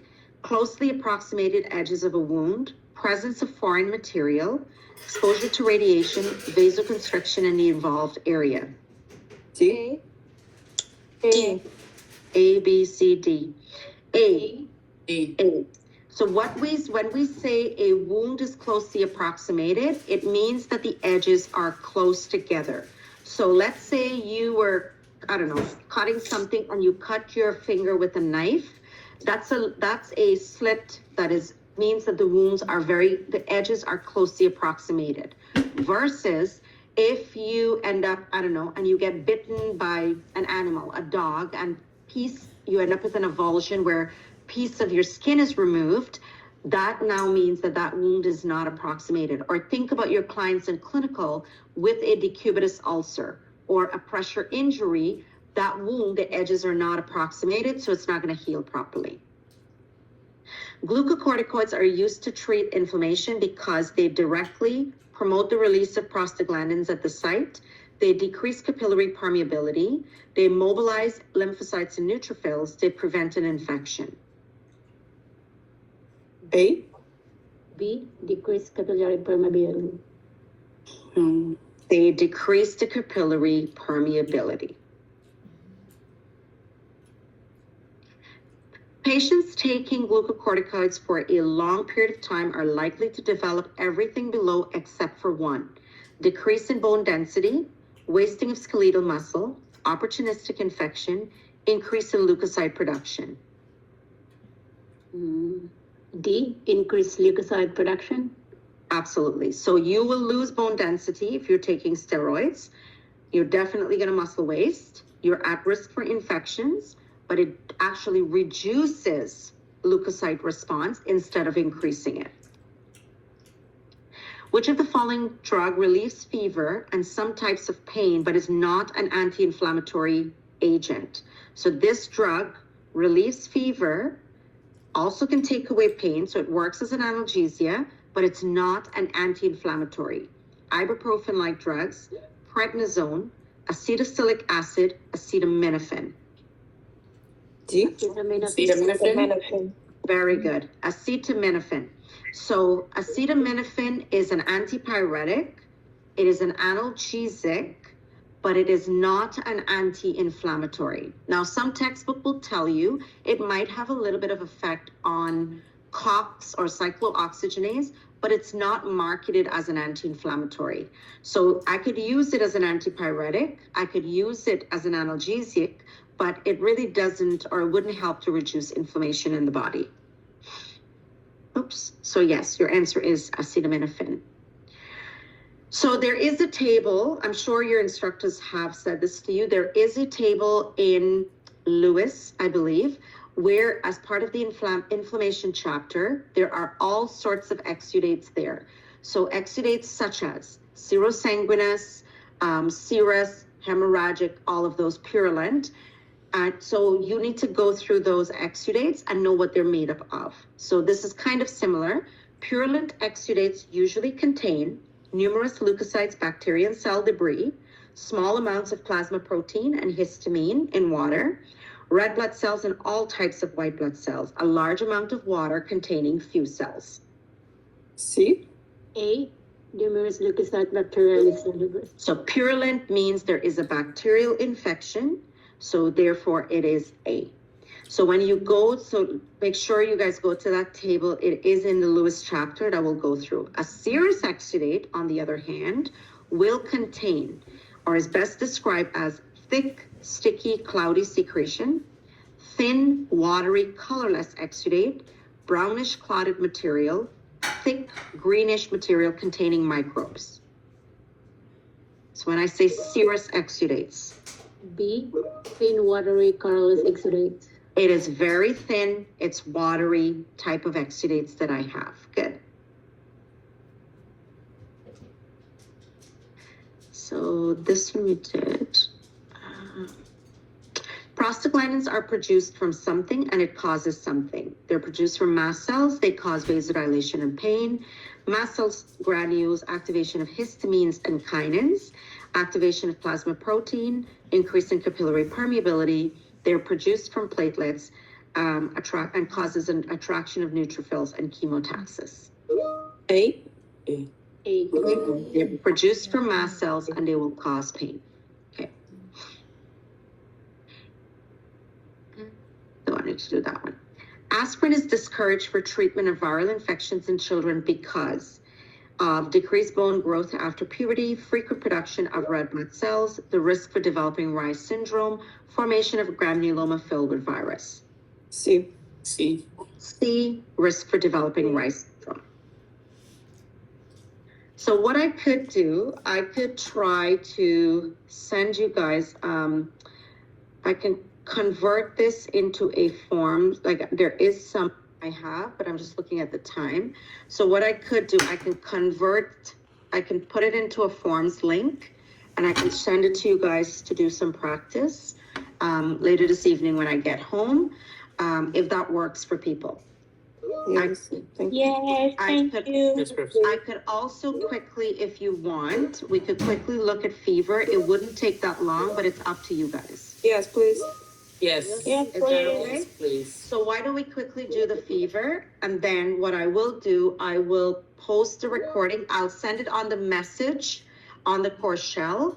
Also, just want to remind you guys, please do not use the message function to contact your instructor. Please ensure that you're emailing your individual instructors. If you have any question, you're gonna, I don't know, you have a question, you have an inquiry, I don't know, whatever it is that you want to I just use the message function to send the links. Don't reply to it. If you can't open it, send me an email. Nazul, I'm trying to open it, I can't. That's probably the best option because we're not really monitoring the message function on the course shell. It is a combined course shell. So please make sure you're communicating with your individual instructors by email, okay? So let me pull up the fever. Where is it? Okay.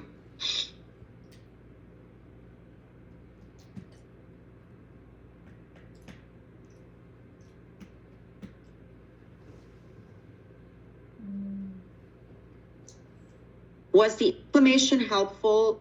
Is the format we're doing, is it helpful? Yeah. Guys, are you wanting something else? Is it working for people? It's helpful. It's working, it's helpful, okay. If you want something else, don't be shy. You can put it in the chat. You can message me, doesn't matter, okay? All right, so when we look at fever, fever is very simple, guys. So fever, if I have an infection, I can end up with a fever. If I have a inflammatory response, or I have a systemic effect of an inflammatory response, we said one of the very first things will be fever. So fever is one of those things that is systemic. It will show up. It is because of the release of pyrogen. I know we see fever as really harmful, but it really, the body temperature increases to try to help to destroy things. So as much as sometimes we see it as harmful, or it can cause things such as seizures, especially in children, they can have febrile seizures. Think of it as still a built-in protective mechanism that is there for you to protect you. Okay, so when we look at fever, you're seeing this is not from your textbook. Your textbook does have a little diagram in there, the Lewis textbook. This was from a different textbook called Van Meter, but I like it because this particular graph, I should say, because it helps me to kind of explain it. When we look at fever, there are 3 stages or phases to fever.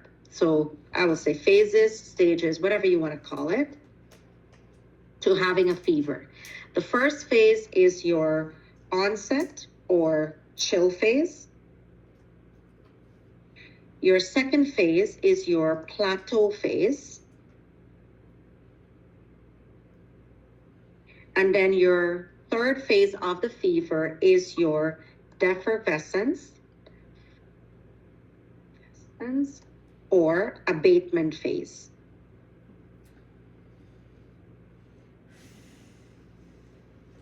Okay, so these are the 3. And what we're going to do, we're going to put number 1, 2, and 3 in this cycle. So when we look at this chart, what you're looking at for the yellow line is telling you your hypothalamus temperature. So the temperature at the hypothalamus, where it's at. The red line is telling you the body temperature. When you go to clinical and you're checking a temperature on your client, you cannot access the hypothalamic temperature, obviously. So what you're checking is the body temperature. Doesn't matter how you take the temperature. If you use a tympanic thermometer in the ears, if you're going to use a thermometer under the axilla, if you're going to use it under the tongue, so with babies, sometimes we do in the rectum. We will check a thermometer. That's the most accurate for children. Usually we do a rectal temperature. Regardless of how you're doing it, what you're looking at is the body temperature. So looking at this graph, first you see we're at normal. So we're gonna say normal body temperature is 35.8 to 37, 37.4, 37.5 is normal. So that's a range. But for the purposes of this, we're gonna say my client is at 36.5 degrees Celsius. Every temperature is recorded. Canadian SI unit is not Fahrenheit. It is degrees Celsius. So it's only fair if you're familiar with Fahrenheit, you need to learn to start to convert it somehow. So let's say you have a client admitted to your unit. The client is admitted for a urinary tract infection. You're doing your morning rounds. You went into the room. You have taken the temperature. You're getting a reading of 36.5. This client has an active infection. They're currently being treated, but maybe the antibiotics haven't kicked in yet. So what they have is they have pyrogens circulating in the body. The client, because of their infection, is going to have pyrogens released into circulation. Now, watch what the pyrogen does. Pyrogen actually is going to increase the hypothalamus temperature, not the body, but the hypothalamus. Let's put this into everyday life. You get home, you walk into your home, your house is cold. You walk to the thermostat and you increase the heat. You go, this house is too cold, I'm going to increase it. Is your house going to immediately feel warm? No. No. So similarly, when these pyrogens get released, the hypothalamus is now going to go up to 38.5, which is a fever. So the hypothalamus has to now, the hypothalamus has reset itself from 36.5 now to 38.5. So my hypothalamus, I now have a fever, but my body is not picking that up. So my body temperature now has to match my hypothalamus. So you now are going to think of, what can my body do to generate heat? So this is why you're seeing the red line is now slowly increasing. So the client now pushes the call bell, maybe 20 minutes later, half an hour, nurse, I don't feel well. You walk in. What are some of the things you might find that tells you the client is actively producing heat? Sweating. Sweating? Am I going to produce heat if I sweat? No. Shiver. I'm shivering. Oh my God, I'm in rigors. I'm shivering. So your client is shivering. They might appear flush if they're having a fever, but when you look in their hands, it look pale because they're vasoconstricting. Why are they vasoconstricting? Where it is trying to shunt the blood. Why do you think they're vasoconstricting? Where it is shunting the blood? The center of the body. To the core, exactly, because they want you to end up getting more heat in the core. So they're shifting the blood from the periphery, because if I put blood to the periphery, what am I going to lose? Heat. Heat. So if I put blood to the periphery, I'm going to lose heat. But do I want to lose heat, or do I want to hold on to my heat right now? Hold on. What do you guys think? Lose the heat. So we're not getting it. So let's come back for a second here. Hypothalamus is at 38.5. Patient's body temperature was at 36. Pyrogens get released. You need your body temperature, which is 36.5, to now match the hypothalamus at 38.5. What are you going to want your body to do? Make heat or lose heat? Make heat. Make heat. Make heat. Good. So I want you to think everything that is going to help me make heat or conserve heat. So shivering, I'm making heat. Vasoconstriction, am I losing heat or conserving heat? Conserving. I am conserving. If I vasoconstrict blood vessels in my skin, I am moving the blood to my core. I am keeping the heat inside to increase that body temperature. Increase my basal metabolic rate. Making heat or losing heat? Making heat. You're making heat. Increase my heart rate. Yes. Heat production. I'm going to curl up Making into a heat. ball. Preserving heat. I'm conserving my heat.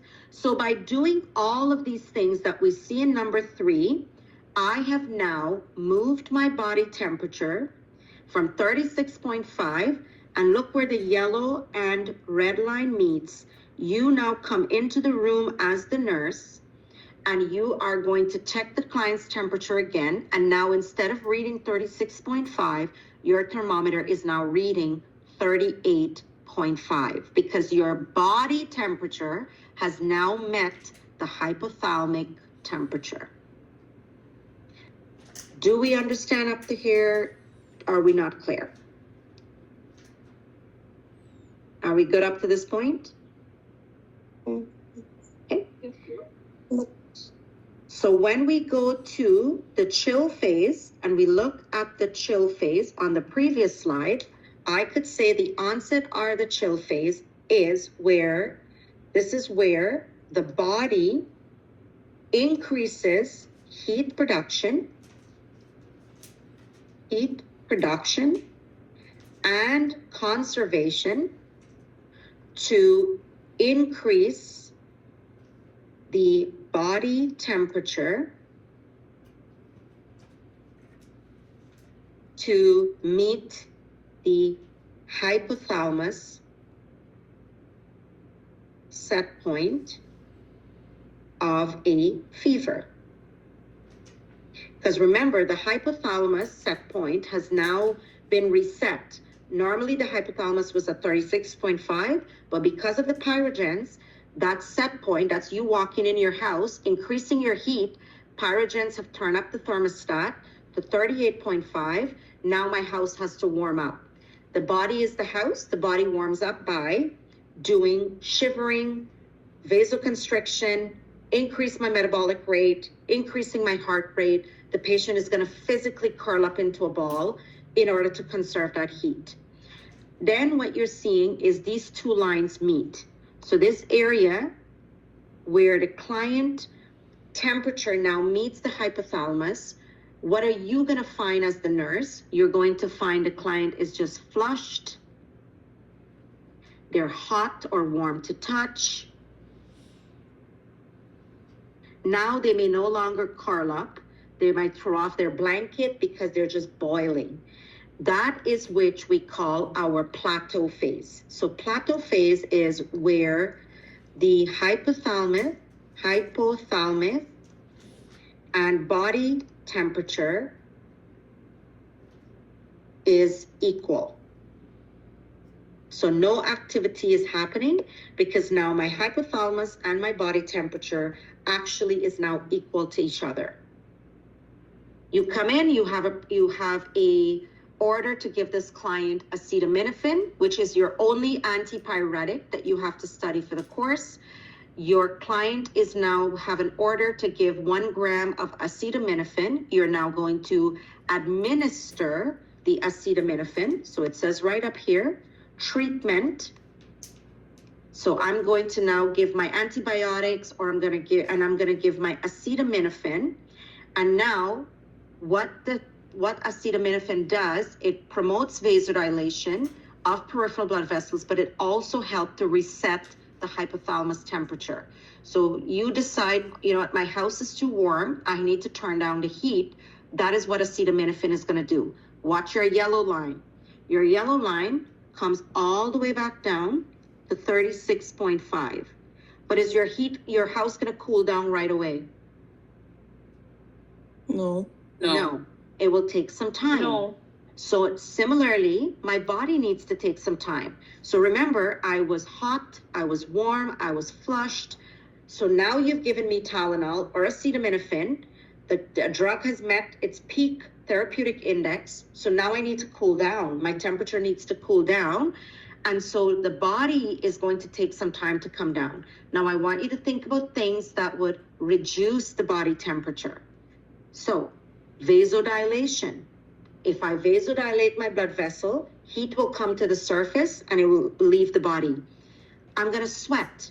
Sometimes people will say, oh, my child is breaking their fever because they're sweating and sweating. And when that water evaporates, heat is lost with that water.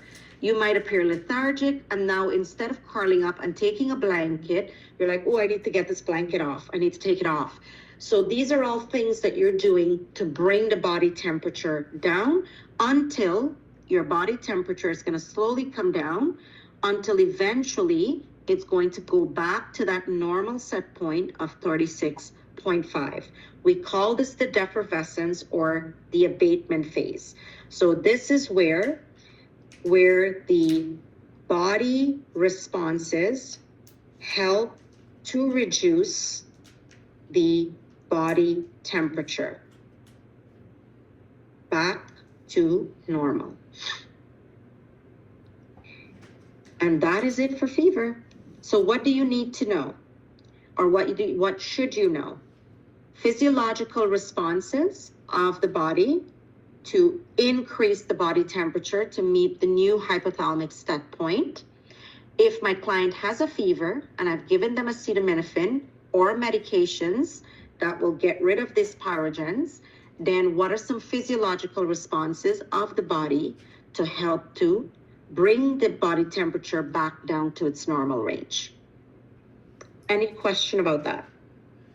I have one quick question. Because sometimes they say that if you have a fever, it's better not to take any acetaminophen, so your body can reduce the fever itself, you know?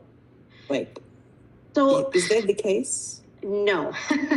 Some physician, though, I worked with a particular physician for a very long time, especially if if the client spikes a fever, her rule of thumb was to not administer any antipyretics, and then she wants you to do blood cultures and all these fancy things, and that was her way of monitoring. Especially when it comes to children, I will tell you now, that is highly, highly not recommended. Kids, if their temperature go up too high, they will end up sometimes, some kids are more prone than others to end up with febrile seizures. So usually I have a problem when kids come into the emerge and parents says, well, my child has had a fever. The child walks in with a fever of 39.6. They look very lethargic. The child looks crappy. And the parent says, and I said, when was the last antipyretic given? Could be Motrin, could be acetaminophen. And they said, well, I gave it at, I don't know, 8 o'clock this morning. Well, it's now 8 o'clock at night. Why did you not give it? Well, I want you to see that the child have a fever. That's not recommended because children, especially toddlers or kids, like kids anywhere up to 4 to 5 years of age, they can have febrile seizures. So my point to that is no, we treat them. We trust the client that they have a fever. We look for the source of fever. Is it bacterial? Is it viral? Where is it coming from? And then we can treat accordingly. So unless the physician says don't, it's not it's recommended that you take some sort of antipyretic. I see, thank you. Welcome. All right, any other question for me? No, we're good? Fiona. I have a question, sorry. Mm-hmm. Can you like explain the last phase again, the defervescence or the abatement phase? Yeah. Sure. So with the defervescence or the abatement phase, you have to think now your hypothalamus temperature is matching. It's there. That's where the two lines have met. Terrible color. But that's where the red line and the yellow line has met. So it means your client is hot.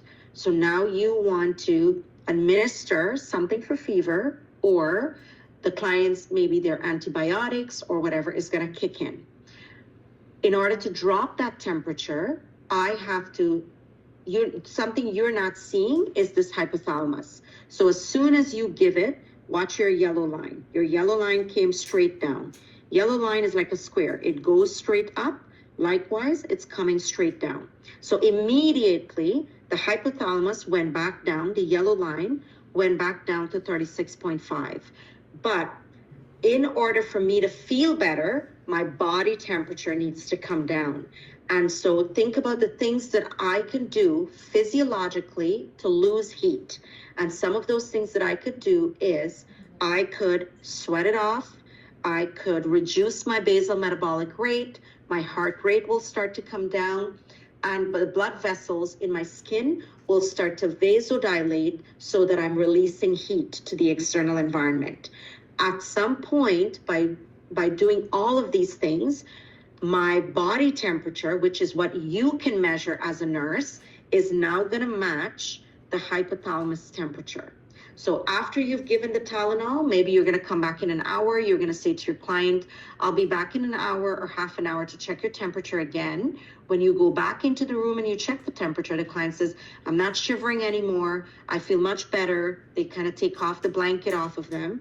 And when you measure the temperature, it's now recording at 36.5. Fiona, you had a question, I believe. The question was, so if a patient's fever increases to the point that they have a seizure, is that like within the stages, or is that completely just separate? So if a patient has a fever and they have a seizure? Yes, like where would that be on like the graph, I guess? Oh, it means that it could indicate, well, obviously you're sitting at, usually that means that they're at the plateau phase. So it means that the hypothalamus temperature is now matching the body temperature, which often is very high.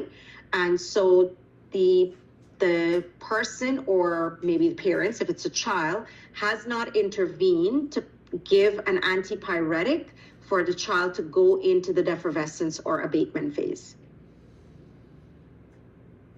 Okay, thank you. You're welcome. Fida? Miss, I was wondering, are you going to talk about the infection medications, or like any ways we can memorize them in a faster way or easier way? There's no easy way to memorize them, but I can show you an example of kind of like the expectation of how you need to know them. Let me see if I have one here. Yes. So the anti-infectives, honestly, I'm not gonna lie to you. They are truly just memorization. So I said to my class, right, kind of do cue cards, whatever you can. So what is the expectation? So look at something like a question like this. Which of the following medication classification is used in the treatment of a bacterial infection, act by inhibiting the synthesis of bacterial folic acid? Aminoglycosides, sulfonamides, macrolides, tetracyclines. Now this is asking for a classification. It is not asking for an individual medication. So we could ask for individual. So what does Cipro do? What is penicillins? But this is based on classification. So which one of these classification inhibits the synthesis of bacterial folic acid? B. B, your sulfonamides. Good. Which of the following medication will treat an infection by disruption of the bacterial cell wall? Tetracyclines, macrolides, sulfonamides, or penicillin? Penicillin. Penicillin. There you go. So my point is, why did I show you these? Is because they're truly memorization. I know that I think it's in Lily, there is a drawing of a bacteria, and they kind of show you where the different classification works within that bacteria. I think there's a drawing in there. I mean, like I said, try your best to memorize as much as you can, but the anti-infectives, the antibacterials are truly just memorization.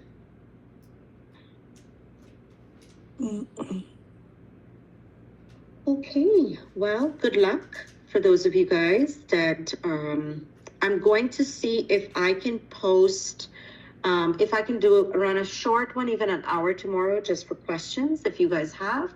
If not, I will post these recordings as soon as they're released by Teams, and I will convert some of the questions into a form link, and I will send it to you guys, okay? Any other question?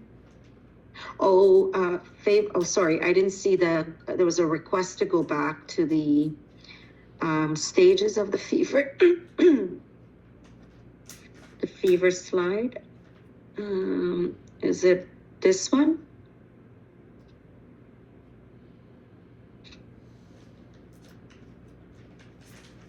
You don't have to Google it, Loris. I will send it to you guys. So usually, again, I'll send it under the messages.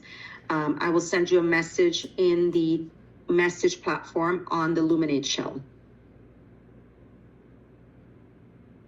The only thing is, to access it, you have to make sure that you're logged in with your MyCentennial, because it is set up through the school access. So unless you're not a verified user and you're not logged in with your MyCentennial, it wouldn't allow you to access that forms link. Well, I wish you guys the rest of your day and have a good one. Thank you. You're welcome. Thank you. You're very welcome. Thank you so much. Thank you. Bye.